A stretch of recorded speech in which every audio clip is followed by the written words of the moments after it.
नमस्कार दोस्तों, मैं आनंद सर स्वागत करता हूं आपका मैथमेटिका के YouTube चैनल पर। आज की हमारी चर्चा का विषय है दोस्तों पॉलिटेक्निक से संबंधित एक बहुत ही महत्वपूर्ण खंड, जिसमें हम इलेक्ट्रोस्टैटिक्स प्रारंभ कर रहे हैं। ठीक है, तो ये काफी मजेदार चैप्टर है, ध्यान से थोड़ा देखिएगा कैसे क्या क्या कॉन्सेप्ट बनता है। हर बच्चा नॉर्मली जानता है कि अगर हमारे पास अंदर से हम किसी एटम्स की संरचना के बारे में बात करें तो उसके नाभिक उसके पास होता है और उसके बाहरी कक्ष में इस तरीके से कक्षाएं होती हैं जिनमें इलेक्ट्रॉन रिवॉल्व करते रहते हैं, घूमते रहते हैं, इलेक्ट्रॉन इसमें रोटेट करते रहते हैं। ठीक है, अंदर क्या होता है इस नाभिक में? तो जवाब है सर, इस न्यूक्लियस में या नाभिक में प्रोटॉन और न्यूट्रॉन रहते हैं। ठीक है, अब यहां पर सामान्य अवस्था की बात की जाए तो जितने इलेक्ट्रॉन बाहर उतने प्रोटॉन अंदर। अब ये इलेक्ट्रॉन कैसे चार्ज होते हैं? तो जवाब है निगेटिवली चार्ज होते हैं, ये ऋणावेशित होते हैं, ऋणावेशित होते हैं।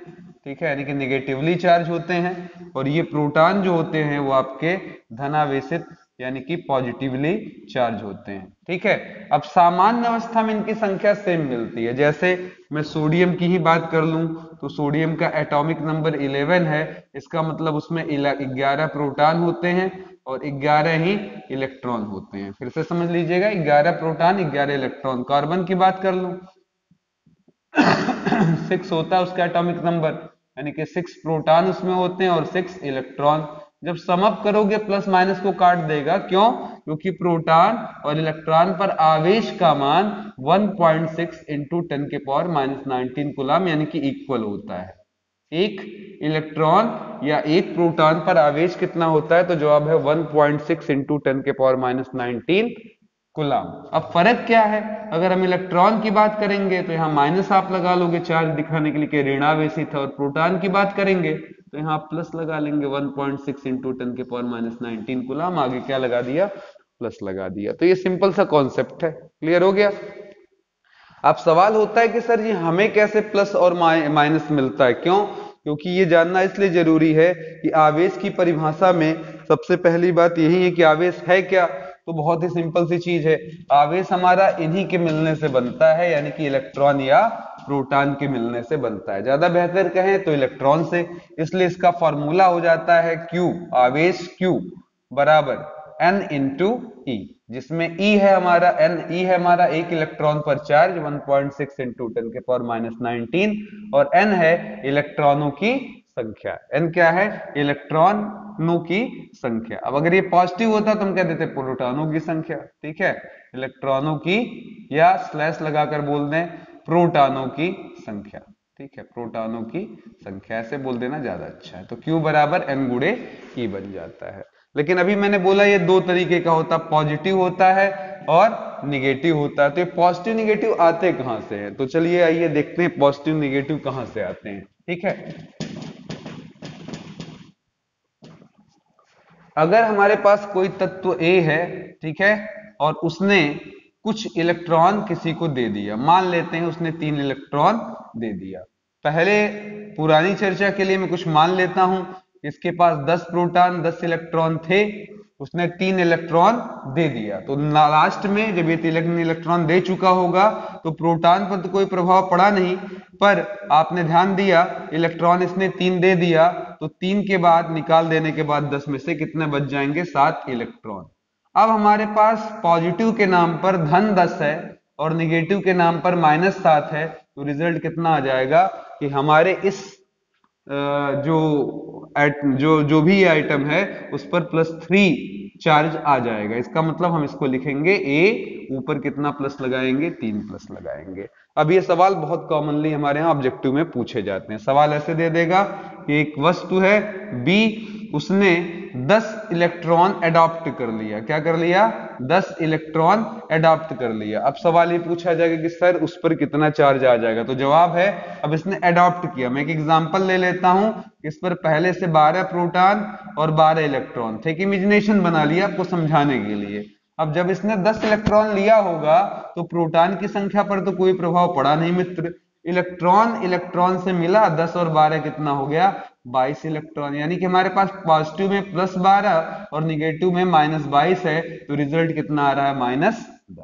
ठीक है, इस तरीके से हमारा आंसर आ जाएगा कि इस पर -10 का आवेश आएगा, यानी कि जितना आप लेते हैं इलेक्ट्रॉन उतना आपके ऊपर निगेटिव चार्ज, जितना आप इलेक्ट्रॉन देते हैं तो उतना आप पर पॉजिटिव चार्ज। यानी कि किसी ने बोला कि ए ने या बी ने या एक्स ने, मान लेते हैं एक्स ने, किसी ने बोला कि सर 5 इलेक्ट्रॉन दिया, तो इसका मतलब एक्स के ऊपर 5 बार ऐसे प्लस लगा दीजिए, और किसी ने कहा वाई ने 2 इलेक्ट्रॉन लिया, तो इसका मतलब एक्स के ऊपर सॉरी वाई के ऊपर 2 माइनस लगा लीजिए। ठीक है, तो देने पर पॉजिटिव चार्ज आता है, लेने पर निगेटिव चार्ज आता है। ठीक है, चलिए अब इसी सवाल पर एक ऑब्जेक्टिव बनता है हमारे लिए बहुत जबरदस्त। देखिएगा, इतना कॉन्सेप्ट क्लियर हुआ कि प्लस कहां से है माइनस कहां से।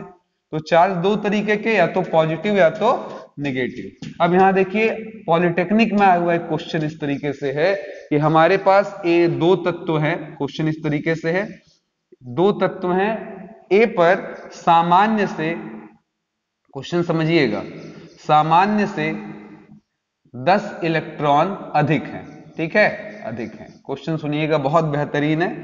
बी ले मैंने लिखा कि बी पर सामान्य अवस्था से, सामान्य से 12 इलेक्ट्रॉन कम है। ठीक है, अब क्वेश्चन ये पूछेगा कि सर दोनों को आपस में आसपास ले आए तो इस टोटल पर कैसा चार्ज होगा, किस तरीके का चार्ज आएगा। ये नहीं पूछेगा कितना आएगा, ज्यादातर यही पूछा रहता है कि उस पर चार्ज कैसा आएगा, पॉजिटिव आएगा, निगेटिव आएगा, न्यूट्रल रहेगा, कुछ कह नहीं सकते, ऐसे सवाल बन जाता है। फिर से समझिएगा, ए सामान्य से 10 इलेक्ट्रॉन अधिक रखता है, बी सामान्य से 12 इलेक्ट्रॉन कम रखता है। दोनों को संपर्कित करा देने से, पास ले आने से अब उन दोनों पर संयुक्त चार्ज कितना होगा। तो इधर देखिएगा, ये सामान्य से 10 इलेक्ट्रॉन अधिक है, यानी कि ए ने कहीं से 10 इलेक्ट्रॉन मांगा होगा। ठीक है, तो इसलिए ए के पास कितना हो गया, 10 लेने से इसके पास चार्ज हो गया -10। इधर देखिए जरा, बी के 12 इलेक्ट्रॉन सामान्य से कम है, यानी कि बी ने क्या किया होगा, 12 इलेक्ट्रॉन का त्याग किया होगा, तभी तो कमी आई होगी। तो त्याग करने के नाते इस पर कितना आ जाएगा, देने के नाते -12 हो जाएगा, और अब दोनों को मिला देंगे तो आंसर आ गया -2 का आवेश, यानी कि वह धनावेशित होगा, उस पर 2 प्रोटॉन के बराबर चार्ज आएगा। ठीक है, और वह कैसा होगा, धनावेशित। एक और सवाल लगा दें, नहीं तो बहुत बच्चों को ये डिस्टरबेंस करता है। ए पर सामान्य अवस्था से, सामान्य अवस्था से 2 इलेक्ट्रॉन कम है। ठीक है, जबकि बी पर सामान्य अवस्था से 7 इलेक्ट्रॉन ज्यादा है। ठीक है, अब बताइए ए और बी को पास लाने पर उन पर चार्ज क्या होगा। अब इसको जरा फिर से पढ़िए, इस क्वेश्चन को क्या लिखा है लाइन इसने, ए पर सामान्य अवस्था से 2 इलेक्ट्रॉन कम है, यानी कि 2 इलेक्ट्रॉन कम है, यानी कि उसने 2 इलेक्ट्रॉन क्या किया होगा, दान दिया होगा। इधर देखिए बी ने क्या किया है, तो जवाब है बी पर सामान्य अवस्था से 7 इलेक्ट्रॉन ज्यादा, यानी कि उसने 7 इलेक्ट्रॉन क्या किया होगा, कहीं से मांग लिया होगा। तो ए के पास देने के नाते क्या होगा, +2 आ जाएगा, और बी लेने के नाते उसके ऊपर क्या आ जाएगा भैया, तो जवाब है यहां पर लेने के नाते -7 आ जाएगा। तो रिजल्ट आ गया हमारा -5, और आगे आप आंसर बोल सकते हैं यह ऋणावेशित है। कितना ऋणावेशित है, तो आप बोल सकते हैं -5 इलेक्ट्रॉन के बराबर, -5 इलेक्ट्रॉन के बराबर। ठीक है, अब यहां पर देखिएगा इसी तरीके से सवाल यह भी बनाया जा सकता है। मजा आ रहा है, इजी है।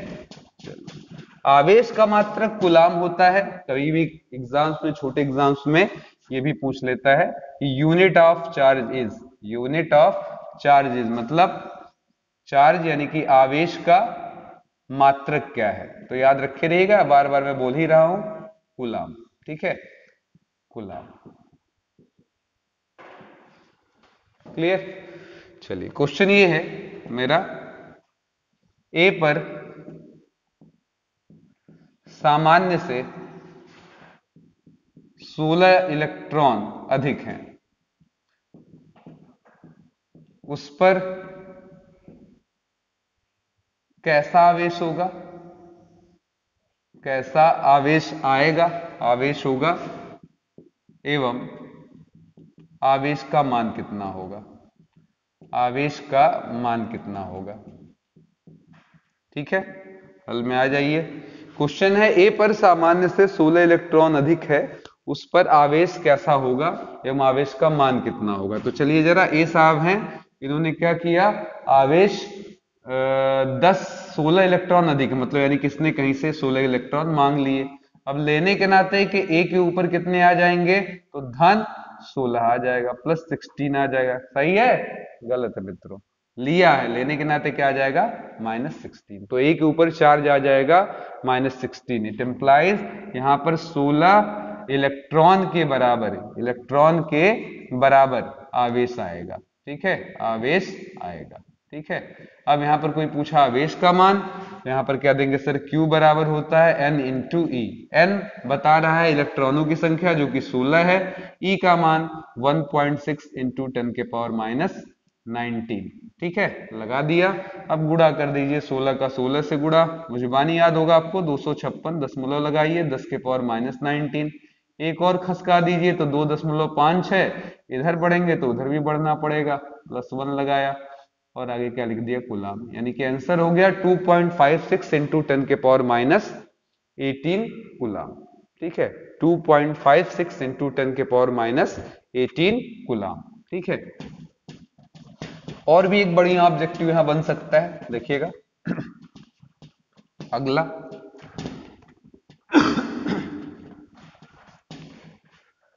किसी वस्तु पर 6.4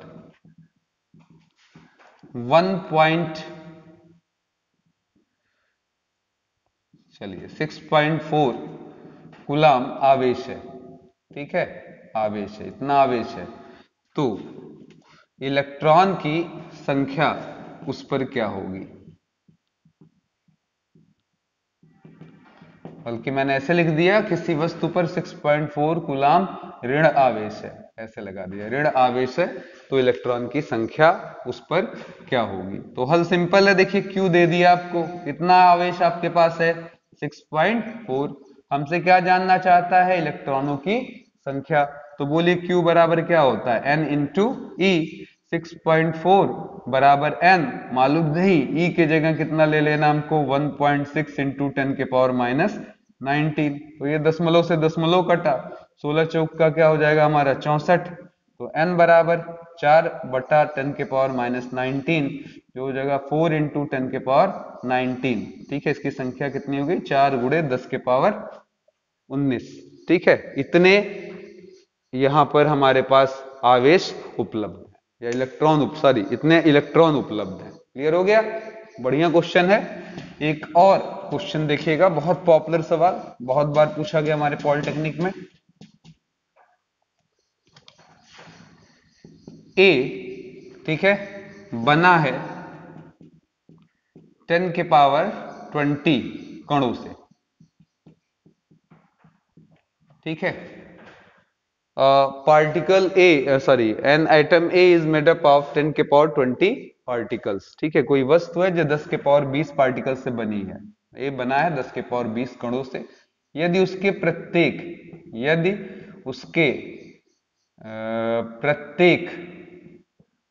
0.5% कणों ने, बल्कि उसके प्रत्येक नहीं, यदि उसके 0.5% कणों ने एक एक इलेक्ट्रॉन का परित्याग किया, मतलब गिव किया, दिया, ठीक है, परित्याग किया, तो ए पर कुल कितना आवेश होगा, कुल कितना आवेश होगा। ठीक है, पहले ध्यान से समझिए सवाल, सवाल बहुत इंटरेस्टिंग है। क्या लिखा है, ए बना है 10 के पावर 20 कणों से, यानी कि कोई थिंग ए है which is made up of 10 to power 20 particles. उसके केवल 0.5% लोगों ने एक एक इलेक्ट्रॉन का दान दे दिया। ठीक है, तो ए पर कुल कितना आवेश होगा। तो देखिएगा पार्टिकल कितने हैं हमारे पास, 10 के पावर 20 कण है हमारे पास, लेकिन यहां पर अगर मैं पूछूं इलेक्ट्रॉन की संख्या क्या होगी, अगर आपसे पूछे इलेक्ट्रॉन की संख्या में कितनी मिली, तो जवाब हुआ सर जी वो पूरे का नहीं मिलेगा, क्योंकि हर कण नहीं दे रहा है, इस पूरे कण का कितना भाग केवल हमको दे रहा है, कितने पार्टिकल्स हमको दे रहे हैं इलेक्ट्रॉन, तो जवाब है केवल 0.5%। तो 10 के पावर 20 इंटू 0.5%, 10 के पावर 20 करोड़ का 0.5%, इतना हिस्सा ही हमको दे रहा है इलेक्ट्रॉन। तो 10 के पावर 20, ये n का मान हो गया, 0.5 बाई क्या आ जाएगा 100। ठीक है, एक और जीरो बढ़ा लीजिए। ठीक है, 10 के पावर 3 हो जाएगा, इसे ऊपर लाएंगे तो 5 इंटू 10 के पावर 20 में से 3 और निकाल दीजिए तो कितना आ जाएगा 17। तो n का मान हुआ 5 गुणे 10 के पावर 17। ठीक है, अब यहाँ पर q की बारी आ गई।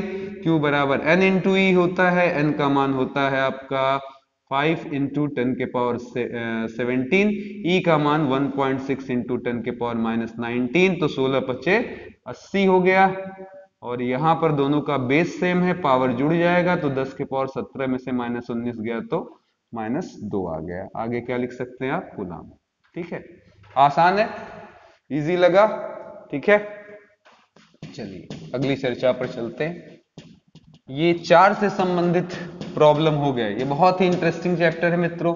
ऑब्जेक्टिव यहाँ से खूब बनता है, ऐसे छोटे छोटे सवाल बनते हैं। मैं पूरी प्रयास करूंगा कि आपको सारे क्वेश्चन सर टाइप के समझ में आ जाए। ठीक है, चलिए अगला क्वेश्चन, अगला कॉमन कॉन्सेप्ट क्या है। हमने चार्ज के बारे में बोला कि चार्ज होता है Q बराबर N इंटू ई, और बताया Q में भी ऑफ टू टाइप, पॉजिटिव और निगेटिव, धन भी हो सकता है ऋण भी। अब ऐसा देखा गया है कि प्लस प्लस के बीच में, माइनस माइनस के बीच में, ठीक है, क्या होता है, प्रतिकर्षण यानी कि रिपल्सन होता है। इनके बीच में क्या होता है, रिपल्सन। मैं एक एक हेडिंग लूंगा, उसको क्लियरिफाई कराऊंगा पूरा। ठीक है, इनके बीच में क्या होता है, प्रतिकर्षण यानी कि रिपल्सन होता है। अगर आपने प्लस माइनस ले लिया, माइनस प्लस ले लिया, तो ये एक दूसरे से चिपक जाते हैं यानी कि आकर्षण होता है। अब आप कहेंगे सर जी इस पर भी कोई सवाल बनता है, तो जवाब है बिल्कुल हाँ बनता है, बहुत अच्छा ऑब्जेक्टिव बनता है। न सिर्फ पॉलिटेक्निक बल्कि एसएससी एग्जाम का भी बहुत ही फेवरेट क्वेश्चन है।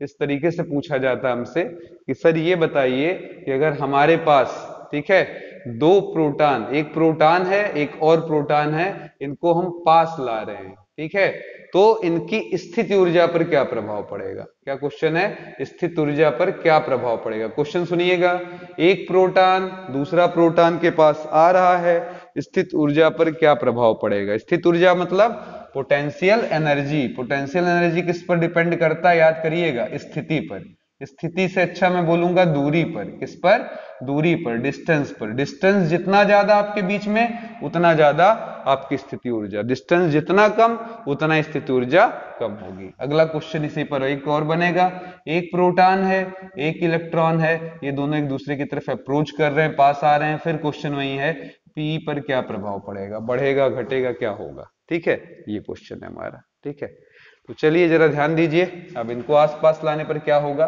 मैं फिर बोलूंगा P और P क्या है, सेम व्यवहार के हैं, ये भी पॉजिटिव ये भी पॉजिटिव, तो इनको पास लाएंगे आप तो ये तेजी से एक दूसरे से रिपल कर कर क्या करेंगे, दूर भागेंगे। तो ये दूर भागेंगे, दूर भागेंगे, क्यों भागेंगे, भागेंगे। ठीक है, तो दूर भागेंगे अगर, ठीक है, तो इसका मतलब क्या हुआ, उनके बीच की डिस्टेंस क्या होगी, बढ़ जाएगी। ये Q Q sorry P P के बीच की दूरी क्या होगी, इंक्रीज कर जाएगी, और दूरी बढ़ेगी तो स्थित ऊर्जा का मान बढ़ जाएगा। ना याद आ रहा हो यार, mgh ही याद करो, h का मान क्या होगा, बढ़ जाएगा। बस अगर h बढ़ गया तो इसका गुणनफल बड़ा हो जाएगा। ठीक है, प्रोटॉन लिया इलेक्ट्रॉन लिया, अब क्या होगा भैया, ये पॉजिटिव है ये निगेटिव है, कहेगा जो इधर लाओगे, कहोगे भैया आओ चिपक जाएं, क्यों, क्योंकि तुम प्लस और हम माइनस। अब इनके बीच में कोई डिस्टेंस रह गया तो जवाब नहीं हो गया, प्लस और माइनस एक दूसरे के पास आ जाएंगे, तो दूरी क्या हो गई, नगण्य हो गई। यहाँ डिस्टेंस जो है वो नगण्य हो गई, यानी कि हमारी स्थित ऊर्जा क्या होगी, यहाँ पर घट जाएगी, यहाँ घटेगी क्योंकि दूरी कम हो रही है, और यहाँ पर क्या होगी, बढ़ेगी क्योंकि दूरी हमारी बढ़ रही है। तो इतने अच्छे अच्छे क्वेश्चन देखिए लग रहा है। इसी पर एक और क्वेश्चन बनेगा, किसी भी चीज के बीच में अट्रैक्शन हो, ये गारंटी नहीं होती कि एक प्लस होगा एक माइनस होगा। अट्रैक्शन के बहुत सारे कारण हो सकते हैं। ठीक है, दो चीजें एक दूसरे को चिपक रही हैं तो इसका कारण कोहेसिव एडेसिव यानी कि समंजन बल भी हो सकता है। दो चीजें एक दूसरे को चिपका रही हैं, इसका कारण आपका गुरुत्वाकर्षण बल, जिसमें कहता है कि भार के नाते एक दूसरे पर अट्रैक्शन बल लग रहा है। तो केवल प्लस या माइनस ही आकर्षण का कारण नहीं हो सकता। जब हमसे चार्ज के बारे में कोई सवाल पूछा जाता है तो वहां पर हमें सबसे इंपॉर्टेंट होता है प्रतिकर्षण। आकर्षण से हम अगर कोई बोले कि दो चीजें एक दूसरे को अट्रैक्ट करें, किस पर क्या चार्ज है बताओ, तो आप कहेंगे भैया मुझे नहीं मालूम, क्योंकि आकर्षण के बहुत सारे फैक्टर हैं, केवल हमारा प्लस या माइनस ही एक कारण नहीं है। मैं फिर बोल रहा हूं, आपने जो पहला बल पढ़ा था वो गुरुत्वाकर्षण बल था, जो था Gm1m2 अपॉन आर स्क्वायर। मान लेते हैं दो पिंड हैं जिन पर कोई आवेश नहीं है, आवेश नहीं होगा तो भार तो होगा, वेट तो होगा, जिसके नाते उसके बीच में लगेगा Gm1m2 अपॉन आर स्क्वायर, जिसको हम लोग अट्रैक्टिव बल कहेंगे। तो इसीलिए हमेशा आवेशों की पहचान किस बल से होती है? प्रतिकर्षण यानी कि रिपल्सन से होती है। अब चलिए मान लीजिए हमसे से सवाल पूछ लिया कि सर जी ऐसे ऐसे ऐसे हमने तीन गोले लटका दिए, ठीक है, इसका नाम एक, इसका नाम दो, इसका नाम तीन। एक को जब दो के पास लाते हैं तो ये अट्रैक्ट करता है, मतलब एक दूसरे को चिपकाता है। दो को जब तीन के पास ले जाते हैं तब भी क्या करता है? अट्रैक्ट करता है, ठीक है। दो पर क्या आवेश होगा? कहेंगे सर जी नहीं मालूम। क्यों? क्योंकि यहां पर आकर्षण, यहां पर आकर्षण, ठीक है, यहां पर आकर्षण, यहां पर आकर्षण। हम दो के बारे में कोई जानकारी नहीं दे सकते क्योंकि इनके आकर्षित करने का कोई भी कारण हो सकता है। तो ऐसे सवाल में, ठीक है, आपका जवाब हुआ कि हमारे पास कोई विकल्प नहीं है। एक क्वेश्चन बड़ा ही अच्छा है, यहां पर पूछा गया था पॉलिटेक्निक 95 में, एक छल्ले से धातु की 5 सिल्क धागों से अलग अलग टंगी है। जरा क्वेश्चन पूरा सुन लीजिएगा और खुद बताइएगा क्या आंसर आप देना चाहते हैं। 95 का क्वेश्चन है, सिल्क के धागे से ऐसे 5, मैंने 3 ही बोला था, इसने 5 बोला, नंबरिंग कर दिया 1 2 3 4 5, ठीक है, और फिर कुछ जानकारियां दिया। ये जानकारियां क्या क्या हैं? कहता है 1 2 व 2 5, 1 2 और 2 और 5 एक दूसरे को क्या करते हैं? लिखा हुआ है आकर्षित करते हैं। ये क्या करते हैं? आकर्षित करते हैं, ठीक है, ये भी आकर्षित करता है, यानी कि अट्रैक्ट करता है, ठीक है, आकर्षित करते हैं। फिर आगे लिखा है 1 3 और 4 5, 1 3 और 4 5 एक दूसरे को प्रतिकर्षित करते हैं, ठीक है, प्रतिकर्षित करते हैं, यानी कि रिपेल करते हैं, प्रतिकर्षित करते हैं। तो क्वेश्चन ये पूछ रहा है दो पर कैसा आवेश होगा। आप केवल दो की जानकारियों पर फोकस करिए, दुनियादारी मत देखिए। तो दो के बारे में एक के जानकारी है, उधर भी आकर्षण, इधर भी आकर्षण, दोनों अगर आकर्षण ही है तो कह देंगे सर जी अब यहां इंफॉर्मेशन हमारी जानकारी अपर्याप्त है, जानकारी अपर्याप्त है। हम किसी के बारे में तभी बता पाएंगे जब वहां पर क्या मौजूद हो? प्रतिकर्षण। क्लियर हो गया?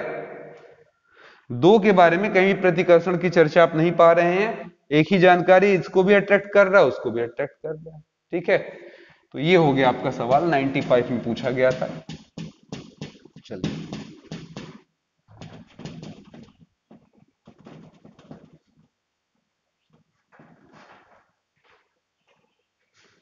अगले कॉन्सेप्ट की तरफ चलते हैं। हम किसी भी वस्तुओं को 3 कैटेगरी में बांट सकते हैं। वस्तुएं जो भी हैं उनको हम 3 कैटेगरी में बांट सकते हैं। पहला चालक यानी कि कंडक्टर, ठीक है, दूसरा सेकंड कुचालक नॉन कंडक्टर, और तीसरा अर्धचालक यानी कि सेमीकंडक्टर। चालक क्या है?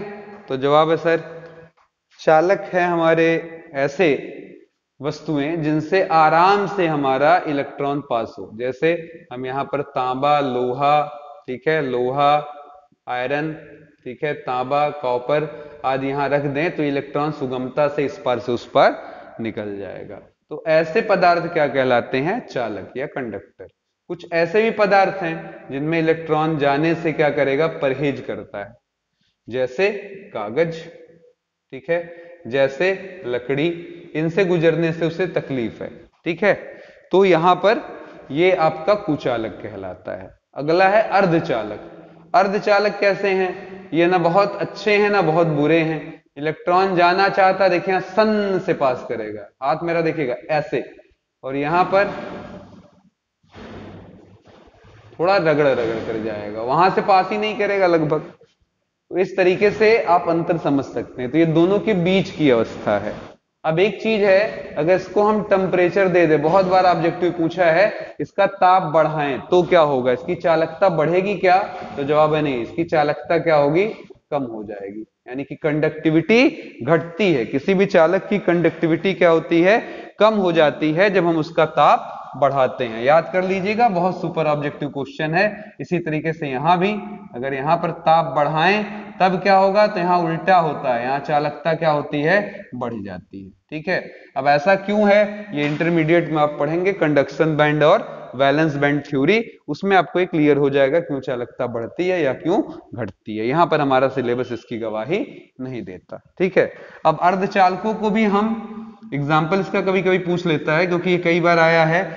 चार ऑप्शन लिख देगा इस तरीके से कि निम्न में कौन अर्धचालक है। ठीक है, कौन अर्धचालक है, ऑप्शन दे देगा लोहा, बी तांबा, सी कागज और डी जर्मेनियम। ठीक है, जर्मेनियम। ठीक है, अब यहां पर देखिए, अगर आप चालक कुचालक याद रखे हैं तब भी अर्धचालक जान जाएंगे, क्योंकि लोहा क्या है, चालक है, सॉरी, लोहा क्या है, चालक है। ठीक है, तांबा क्या है, चालक है। ठीक है, कागज क्या है, कुचालक है। ठीक है, और आपका जर्मेनियम क्या है, कहेंगे सर बस यही बच गया तो यही ऑप्शन होगा।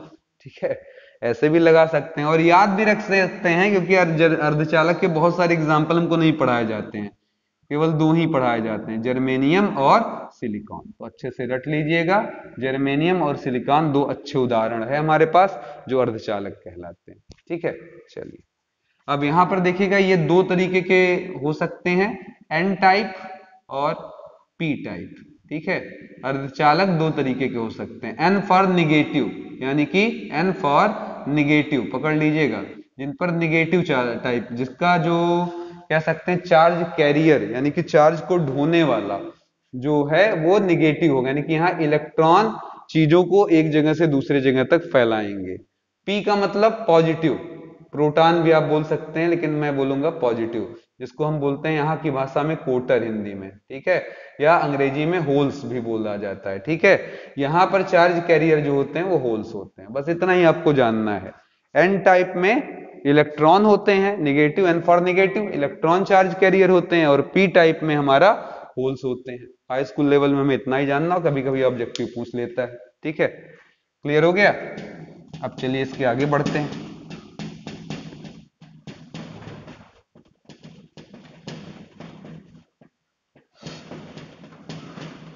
किसी भी चीज पर चार्ज क्रिएट कैसे किया जाता है, प्लस या माइनस कैसे लाया जाता है। ठीक है, ये कैसे, हाउ इट इज पॉसिबल, तो जो प्रक्रिया हम अपनाएंगे पॉजिटिव या निगेटिव लाने के लिए, उस प्रक्रिया को हम लोग आवेशन यानी कि चार्जिंग बोलते हैं। ठीक है, ये तीन तरीके से की जाती है। पहला, रगड़ कर, रगड़ का मतलब होता है घर्षण द्वारा, घर्षण द्वारा, ये अंग्रेजी में क्या बोलते हैं, फ्रिक्शन, बाई फ्रिक्शन, घर्षण द्वारा। ठीक है, पहला, इसमें दो पदार्थों को पकड़ते हैं और आपस में क्या करते हैं, रगड़ते हैं। इस रगड़ से एक इलेक्ट्रॉन देता है और एक इलेक्ट्रॉन लेता है, मतलब ये दे देगा ये ले लेगा, जो देगा, ठीक है, एक मिनट, जो देगा उस पर क्या आ जाएगा, इस वाले पर, जैसे इसने दिया, मान लो ए और बी है, तो ए पर कैसा चार्ज आएगा, पॉजिटिव, और बी पर कैसा आएगा, निगेटिव, लेने के नाते। तो एक तरीका हुआ रगड़ कर।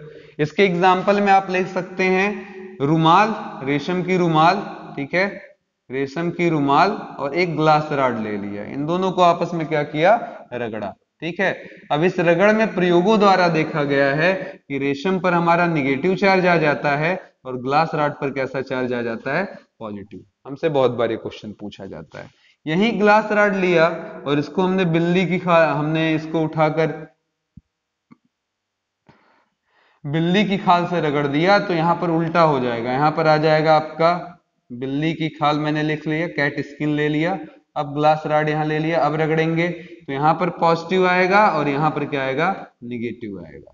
ठीक है, ये एक दो एग्जांपल आपको थोड़े से दिमाग में रखने हैं, क्योंकि एक बार पॉलिटेक्निक में पूछा था कि जब किसी ग्लास रॉड को हम किसी रेशम की रुमाल से रगड़ते हैं तो ग्लास रॉड पर कैसा चार्ज आ जाता है, याद रखे रहें, कैसा, पॉजिटिव। दूसरा होता हमारा प्रेरण।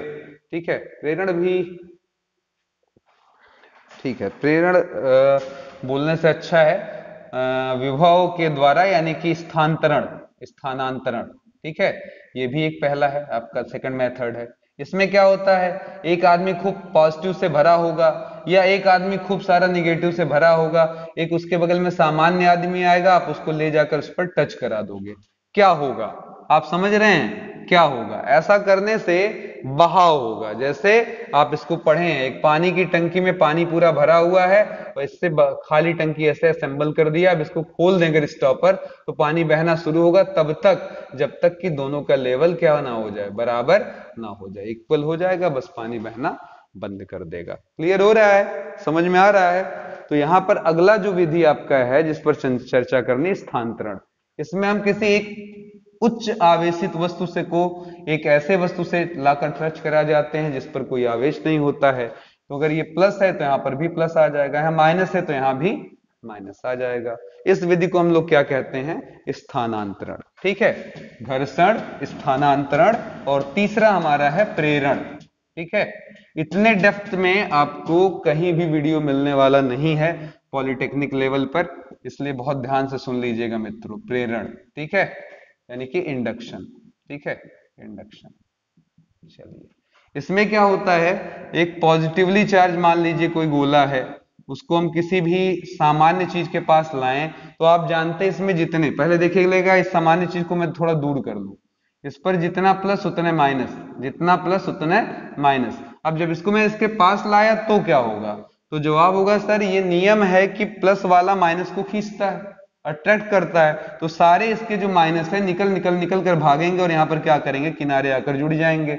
जबकि विजातीय जो होते हैं, यानी कि सॉरी, विजातीय अट्रैक्ट करते हैं और सजातीय एक दूसरे को प्रतिकर्षित, तो इसके जो प्लस हैं वो इससे दूर भाग जाएंगे। तो इस तरीके से चार्ज का डिस्ट्रीब्यूशन हो जाता है। ठीक है, अब इस प्रक्रिया में आप क्या पा रहे हैं कि इसी चीज का, इसी वस्तु का एक सिरा निगेटिव चार्ज हो गया और एक सिरा पॉजिटिव चार्ज हो गया।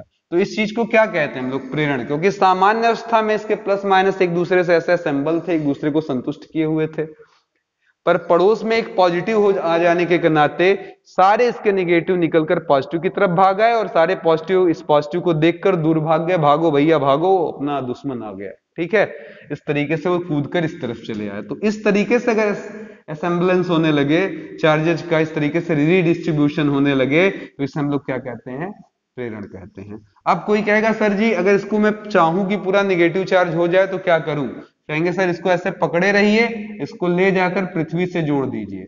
अब पृथ्वी का एक गुण सुन लीजिए, पृथ्वी अनंत आवेश ग्रहण भी कर सकती है और अनंत आवेश दे भी सकती है। आवश्यकता पड़ने पर आपसे इलेक्ट्रॉन ले भी सकती है और जितना चाहे उतना दे दें और जितना चाहे उतना उससे ले लें। ये दोनों ही पृथ्वी के पास क्षमता मौजूद है। ये क्वेश्चन आता है कि अनंत आवेश धारण करने की क्षमता किसके पास है, तो वहां 4 ऑप्शन में एक ऑप्शन पृथ्वी भी होती है, आप उस पर टिक कर देंगे।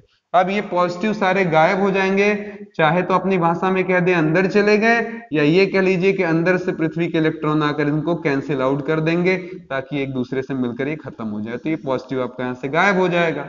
अब जब ये गायब हो जाएगा तो इधर से काट दीजिए, इधर से इसको भी यहां से हटा दीजिए। अब इस पर कैसा चार्ज है, निगेटिव, और ये निगेटिव जब देखेंगे पॉजिटिव सब भाग गए हैं तो इस पूरे पर क्या करेंगे, फैल जाएंगे। फैलने का कारण भी भैया अब इनको कोई इधर बांधने वाला मौजूद नहीं है। तो ये एक सिंपल सा एग्जांपल मैंने दे दिया जिससे आप प्रेरण के किसी भी सवाल का जवाब दे सकते हैं। ठीक है, क्लियर हो गया कॉन्सेप्ट। अब चलिए, इन चार्जेस के बीच में मैंने बोला अट्रैक्शन लग रहा है, रिपल्सन लग रहा है, कितना लग रहा है, क्वेश्चन है कितना लग रहा है सर, किस अमाउंट में लग रहा है, तो इसे बताया हमें गुलाम साहब ने। गुलाम साहब ने कहा कि भैया एक चार्ज है Q1, एक चार्ज है Q2, ठीक है, इनके बीच की दूरी कितनी है R, तो उनके बीच में लगने वाला बल 9 × 10⁹ Q1 Q2 बाई R², ये फॉर्मूला उन्होंने दे दिया। ठीक है, कहा सर अगर दो चार्ज हमारे पास, एक का नाम Q1 एक का नाम Q2, ठीक है, अब क्वेश्चन ये है कि उनके बीच की दूरी R हो तो बल कितना लगेगा, तो जवाब है सर F बराबर 9 × 10⁹ Q1 Q2 बाई R²। अब इसी चार्जेस के बीच में मान लीजिए दूरी तो R ही थी, ठीक है, हमने क्या किया, कोई भी यहां पर पदार्थ बीच में भर दिया, ये शीशा लोहा चांदी कुछ भी हो सकता है, भर दिया, जिसका परावैद्युतांक K है। कितना है, क्या है ये, परावैद्युतांक है जिसका मान, ठीक है, डाइलेक्ट्रिक कांस्टेंट है जिसका मान k है, ठीक है। तो क्या होगा, तो कहेंगे सर सेम फॉर्मूला, बस थोड़ा सा चेंज हो जाने वाला है, हल्का सा एक इंक्रीमेंट हो जाएगा, नीचे क्या लग जाएगा हमारा, k लग जाएगा, ठीक है। ये हो गया हमारा फॉर्मूला। क्लियर, क्लियर, आसान है। ज्यादातर हमें यही सामान्य वाला पूछता है, यानी कि बीच में हवा या निर्वात वाला, ठीक है। तो उस स्थिति में हमारा जवाब आसान है कि सर इतना हो गया फॉर्मूला, क्योंकि k का मान इस केस में याद रखे रहेगा 1 होता, तो 1 लिखने का कोई मतलब है नहीं, इसीलिए हम हवा या निर्वात के लिए नीचे कुछ नहीं लिखते, लेकिन अन्य कोई माध्यम आ गया तो हम ये जवाब दे देंगे, ठीक है। अब इस पर सुपर ऑब्जेक्टिव आपका क्वेश्चन बन जाएगा कि हवा में दो आवेशों के बीच F बल लगा है, F बल लगा है, ठीक है। अब क्वेश्चन ये है, यदि उनके बीच ग्लास जिसका K कितना है 6 लगा दें तो बल कितना हो जाएगा, तो बल कितना हो जाएगा। ऑप्शन है A F, option B 6F, option C F/6, option D none, मतलब इसमें से किसी पर हमको भरोसा नहीं है। आया हुआ सवाल है, एक नहीं सैकड़ों एग्जाम्स में, ठीक है, IAS PCS तक में पूछा है। हवा में दो आवेशों के बीच लगने वाले बल का मान अगर F है तो उनके बीच एक ग्लास रख देने पर जिसका मान K बराबर 6 है, कितना बल वहां हमें प्राप्त होगा। तो कितना आसान सवाल है, इधर देखिएगा, पहले हवा में रखा गया, इधर देख लीजिएगा जरा समझाने के लिए, Q1 Q2 R मान ले तो बल हो जाएगा 9 इंटू 10⁹ Q1 Q2 बाई क्या R², सेम चार्ज सेम दूरी, ठीक है, कोई फर्क नहीं, हमने केवल यहां पर बीच में क्या कर दिया, कुछ भर दिया, जिसको ग्लास बोल रहे हैं, K बराबर कितना उसका 6 है, तो नया बल हमारा हो जाएगा 9 into 10⁹ Q1 Q2 by R², नीचे क्या लगा दीजिए K। तो कहेंगे सर जी F डैश बराबर, अब ये देखिए ये पूरा का पूरा आपका वही तो है जो ऊपर आपने लिखा है, यानी कि इसको हम F लिख सकते हैं, और K की वैल्यू कितनी है 6, तो आंसर हुआ F/6, F डैश बराबर F/6, पहले का 1/6 गुना। बहुत ही कॉमन सवाल है, ठीक है। अच्छा लगा, उम्मीद करते हैं जरूर लगा होगा।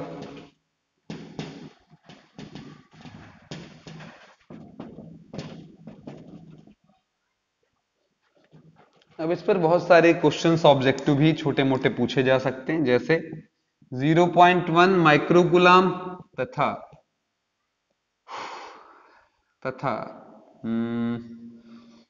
3 माइक्रोकुलाम के आवेशों के बीच 27 सेंटीमीटर, आवेशों के बीच 27 सेंटीमीटर की दूरी है, ठीक है। वे एक दूसरे पर कितना कूलाम बल लगा रहे हैं, कितना कूलाम बल लगा रहे हैं, ठीक है। क्वेश्चन ध्यान से पढ़ लीजिएगा, 0.1 माइक्रोकुलाम तथा 3 माइक्रोकुलाम के आवेशों के बीच 27 भी नहीं कर लेते हैं, यहां पर मैंने कर लिया 3 सेंटीमीटर की दूरी है, तो वे एक दूसरे पर कितना कूलाम बल लगा रहे हैं। हल में आ जाइए, कहिए सर Q1 कितना, तो कहेंगे सर जी 0.1 माइक्रोकुलाम, माइक्रो जानते होंगे 10 के पावर कितना -6, फिर क्या है सर Q2 कितना, क्या 3 माइक्रोकुलाम, तो 3 इंटू 10 के पावर -6 कुलाम हो गया। फिर देखिए R है, सेंटीमीटर में दिया है, मजा नहीं है सेंटीमीटर में, इसको मीटर बना लीजिए, 3 बटा क्या लिख लीजिए 100, अब ये मीटर में आ जाएगा। अब बल की बात कर ले तो हो जाएगा 9 इंटू 10 के पावर 9 Q1 Q2 0.1, फिर से देखिए 10 के पावर -6 Q1, फिर Q2 कितना 3 इंटू 10 के पावर -6 बटे में क्या लगा दीजिए R², मतलब 3/100 का होल स्क्वायर। तो ये हो गया आपका F बराबर 9 इंटू 10 के पावर 9 इंटू 0.1 और 0.3 का गुणा 0.3, 10 के पावर 6 माइनस 10 के पावर 6 मिलकर 10 के पावर -12, नीचे 3 का वर्ग क्या आ रहा 9, और ये 100 है, स्क्वायर कर देंगे तो इकाई नहीं सैकड़ा हजार 10,000, यानी कि 10 के पावर 1 2 3 4 आ जाएगा, ठीक है। अब ये उठकर ऊपर चला जाएगा तो 9 त्रिक 27 यानी कि 2.7, 10 के पावर -12 और 9 मिलकर -3, ये 10 के पावर 4 हो जाएगा। तो 2.7 इंटू 10 के पावर 4 में से 3 गया 1 आ जाएगा। आंसर है 2.7 इंटू 10। और अगर गुणा कर देते हैं तो आंसर आ जाएगा 27 न्यूटन। ठीक है, इजी इजी।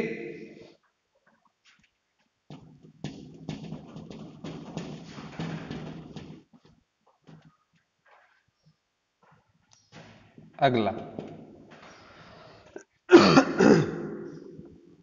अब हमने क्या कर लिया, नेक्स्ट क्वेश्चन हमारा है, ये समझ में आ गया सबको? ध्यान से देखिएगा, अगला क्वेश्चन हमारा है इस तरीके से। हमने बोला दो, एक इलेक्ट्रॉन तथा एक प्रोटॉन, ठीक है, 2 मीटर की दूरी पर है, ठीक है, वे एक दूसरे पर जितना बल लगाते हैं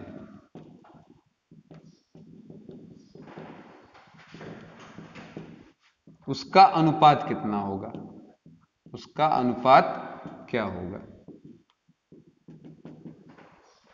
ठीक है, चलिए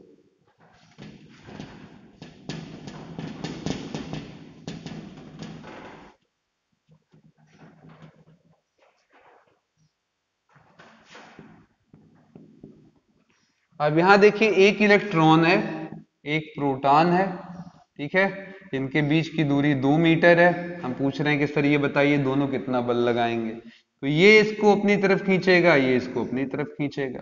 एक का नाम F1 दे दे, एक का नाम F2 दे दे, ठीक है, ऐसा कुछ होगा। अब यहां पर ध्यान दीजिएगा, क्या होगा क्या नहीं होगा ये मैं कहूंगा क्या, इसमें बिना लगाए सवाल को जवाब दिया जा सकता है। कैसे, मैं इसको मिटा देता हूं। आपको क्रिया प्रतिक्रिया नियम याद है? अगर हम किसी दीवार को ढकेल रहे हैं 10 न्यूटन से, तो आप बता सकते हैं दीवार हमको कितने से ढकेल रही है? याद आ रहा है? एक द्रव्यमान दूसरे द्रव्यमान m2 को खींच रहा है अपनी तरफ गुरुत्वाकर्षण बल F से, तो दूसरा इसको कितने से खींचेगा, बता सकते हैं? जरूर। कौन सा नियम? न्यूटन का क्रिया प्रतिक्रिया नियम, यानी कि third law of motion, sorry third law of Newton force, third law of Newton's law. ठीक है, क्या कहता है कि आप जितना क्रिया करेंगे उतने प्रतिक्रिया। अगर 10 आपने आगे लगाया तो 10 पीछे लग जाएगा। आप इसको F से खींच रहे तो ये भी आपको क्या करेगा, F से खींचेगा। अगर इलेक्ट्रॉन, ठीक है, इस प्रोटॉन को FPEP से खींच रहा हो, तो दूसरा मैंने मान लिया प्रोटॉन इलेक्ट्रॉन को FEP से खींचेगा, और दोनों के मैग्नीट्यूड आपस में क्या होंगे, बराबर। तो उसको अगर मैं मान लूं कि वो बराबर कितने के, F के, और वो कितना आएगा भी, अगर कोई पूछ ही बैठे जिद आ ही जाए, तो यहां देखिए क्या हो जाएगा, 9 इंटू 10 के पावर 9 इंटू पहला चार्ज एक प्रोटॉन है, दूसरा एक इलेक्ट्रॉन है, नीचे दूरी है 2 मीटर, स्क्वायर लग जाएगा। और दोनों की वैल्यू आपको मालूम है, प्रोटॉन की 1.6 इंटू 10 के पावर -19, ये भी 1.6 इंटू 10 के पावर -19 अपॉन 4। चाहे आप इधर से निकालिए इसके से, और इधर से देखेंगे तो इसके बीच की दूरी, तो दूरी ना तो बदलने वाली है, ना ही चार्ज बदलने वाले हैं, तो फिक्स है। इसका मतलब FPE प्रोटॉन से इलेक्ट्रॉन या इलेक्ट्रॉन से प्रोटॉन पर लगने वाले बल दोनों ही FF ही हैं, समान हैं। इनको काटने पर आंसर क्या आ जाएगा, 1:1। ये सब बेवकूफ बनाने वाले सवाल हैं जो देकर आपको फर्जी में लटका देते हैं। ठीक है, चलो अगले क्वेश्चन की तरफ चलते हैं। बढ़िया सवाल है, ये देखिएगा जरा। एक डायग्राम दे देगा, यहां पर आपका लिख देगा कि सर एक चार्ज है Q1, वहां पर एक चार्ज लगा देगा Q2, बीच में एक चार्ज लगा देगा Q, ठीक है, और कहेगा ये इधर बल लगा रहा है, ये इधर बल लगा रहा है, ठीक है। ये डिस्टेंस इसको दे देगा R, ठीक है, ये दे देगा R/2 मान लीजिए, ये डिस्टेंस है आपकी। पूछेगा Q2 का मान कितना होगा, Q2 का मान कितना होगा कि पिंड संतुलन में हो, कि पिंड संतुलन में हो। ठीक है, कोई भी चीज संतुलन में हो का मतलब होता है कि अपनी जगह से हिले डुले ना। तो इसका मतलब ये हुआ इस क्वेश्चन में कि ये जो इधर इधर खींच रहा है, अगर मान लीजिए ये बल 10 न्यूटन का होता है, कि इमेजिनेशन कर लीजिए 5, तो कौन बड़ा है, 10 वाला, ये इसको खींच ले जाता अपनी तरफ, ये वाला नहीं खींच पाता। अगर इधर 15 कर दे, उधर 10 कर दे, अब कौन बड़ा हो गया, इधर वाला, ये इसको खींच लाएगा। लेकिन अगर दोनों ही हम 10-10 कर दें तो बताइए कौन खींच पाएगा, जवाब है सर कोई नहीं। तो यानी कि इस सवाल में F1 और F2 बहुत इंपॉर्टेंट फैक्टर हैं, इन दोनों के मान बराबर होने चाहिए। तो संतुलन के लिए देखिए कॉमन सेंस, संतुलन के लिए क्या होना चाहिए, तो जवाब है F1 बराबर क्या, F2। तो F1 का मान बोलिए 9 इंटू 10⁹9। दो चार्जेस कौन कौन है, Q और Q2, बटे में कितना है, तो R के जगह पर R स्क्वायर ही है। इधर आइए जरा, इन दोनों के बारे में बात करें। 9 इंटू 10⁹9, पहला चार्ज Q है, दूसरा कितना है, Q1 है, बटे में R स्क्वायर। R का काम इस समय कौन कर रहा है, जरा ध्यान दीजिए, डिस्टेंस ही तो नीचे लेते हैं, डिस्टेंस का स्क्वायर, डिस्टेंस का काम कौन कर रहा है, R/2। ठीक है, तो अब देखिएगा जरा, ये पूरा का पूरा कट जाएगा, एक Q Q से कट जाएगा, यहाँ बचा Q2/R स्क्वायर, उधर देखिए Q1 वर्ग होगा R²/4, R स्क्वायर भी कट गया, ये उलट कर ऊपर जाएगा। हमें Q2 निकालना था, Q2 कितना आ गया, 4 टाइम्स Q1। Q1 और Q2 में संबंध भी कह सकते हो और आंसर भी कह सकते हो कि Q2 का मान अगर Q1 से 4 गुना हो जाए तो ये पिंड या ये आवेश अपनी जगह से हिलने डुलने वाला नहीं। ठीक है, last but not least, very very important question, सबसे ज्यादा बार पॉलिटेक्निक में पूछा जाने वाला, ध्यान से इसको पढ़िएगा। ठीक है, दो आवेशों का मान दोगुना जबकि उनके बीच की दूरी आधी कर देने से, ठीक है, आधी कर देने से बल पहले का आगे खाली है गुना हो जाएगा। ठीक है, इसको फिल इन द ब्लैंक्स आप कर दीजिए बस।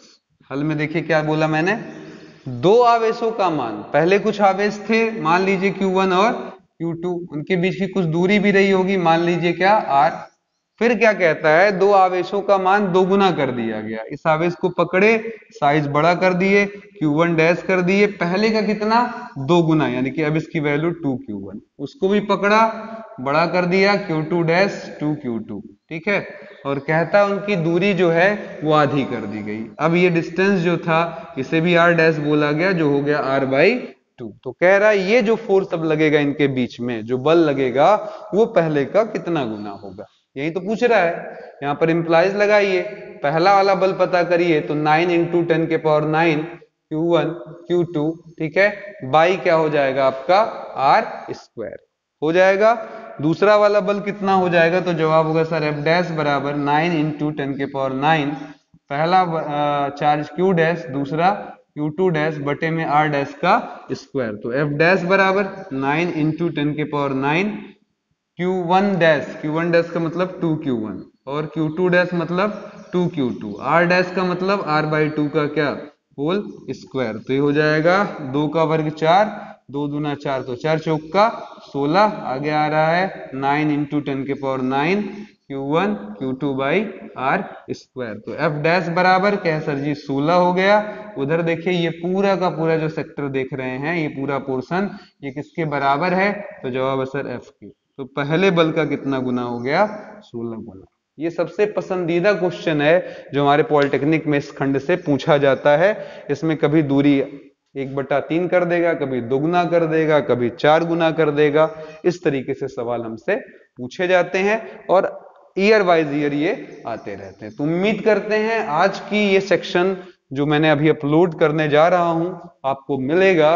उम्मीद करता हूं आपके अंदर उत्साह और एनर्जी पैदा करेगा, आपको मजा आएगा और आप इसके लिए जरूर थैंक्स बोलेंगे, क्योंकि इसमें से एक क्वेश्चन लगभग आ ही जाता है हमारे बोर्ड के एग्जाम, सॉरी पॉलिटेक्निक के एग्जाम में एक क्वेश्चन हमसे पूछ ही लेता है। तो इसी के साथ मैं आनंद सर लेता हूं इजाजत। कमेंट करते रहें, शेयर करते रहें, हमारी भी थोड़ी थोड़ी केयर करते रहें। धन्यवाद आप सभी को, और इस सूचना के साथ इट में भी आपकी पॉलिटेक्निक के लिए नेक्स्ट मंथ से हम लोग लाइव क्लास ऑर्गेनाइज करेंगे, जिसमें आपके लिए बहुत सारे क्वेश्चंस का प्रैक्टिस कराया जाएगा।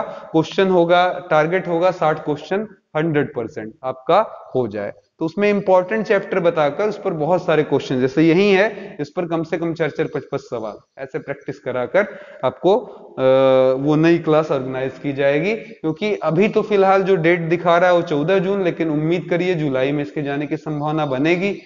अगर ऐसा बनता है तो अगले महीने में हम लोग लाइव क्लास में मुलाकात कर सकते हैं। इसके लिए आप नंबर 9792248734 पर संपर्क कर सकते हैं। मैं फिर दोहरा रहा हूं, 9792248734 इस नंबर पर आप संपर्क कर सकते हैं, लेकिन ऐसा काम आप कम से कम 25 तारीख के बाद से करिएगा। ठीक है, धन्यवाद दोस्तों। इसी के साथ मैं लेता हूं इजाजत, अगली मुलाकात के लिए तक के लिए धन्यवाद और शब्बा खैर।